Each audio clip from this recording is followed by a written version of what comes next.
قبل از پرداختن به تک تک پیام‌ها اجازه بدین که به همه دوستان عزیزی که برگزاری 16مین دوره گلریزان همیاری رو تبریک گفتن با کلمات و عبارات زیبا متقابلا تبریک بگم به خاطر خلق صحنه‌ای از یک عزم و همبستگی ملی و یک کارزار بسیار ارزشمند و همه جانبه که همه ما، همه اونایی که دلشون برای آزادی ایران میتپه، باهاش به اوج رفتیم و همه دست‌اندرکارهای سیمای آزادی درش تعهد هرچه بیشتر و وظیفه هرچه سنگین‌تر خودشون در دوران سرنگونی رژیم آخوندی رو دیدن.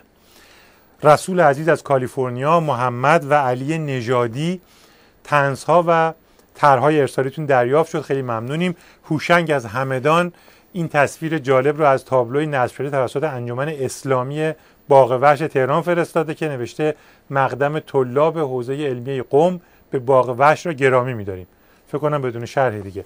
فریبرز از کانادا، علی نکویی و مجید مکس، ممنونیم بابت طنزهایی که فرستادین، حتما به شکل مناسب ازشون استفاده خواهیم کرد. دوست گرامی پاتریس، تشکر میکنیم که همیشه ما رو مورد لطف و حمایت خودتون قرار میدید. امیدواریم که شایستگی این لطف رو داشته باشیم و باز هم از پشتیبانی شما برخوردار بشیم. بهنام از تبریز در مورد التزام قلبی و عملی متقابل BBC فارسی و آخوندهای وطن فروش نکاتی نوشته و این کاریکاتور جالب رو هم در همین رابطه فرستاده. یک شعر زیبا هم فرید فهیمی فرستاده بود که خیلی ازش تشکر میکنیم، ولی چون در 120 ثانیه جا نمیشد در فیسبوک پیک شادی گذاشتیم.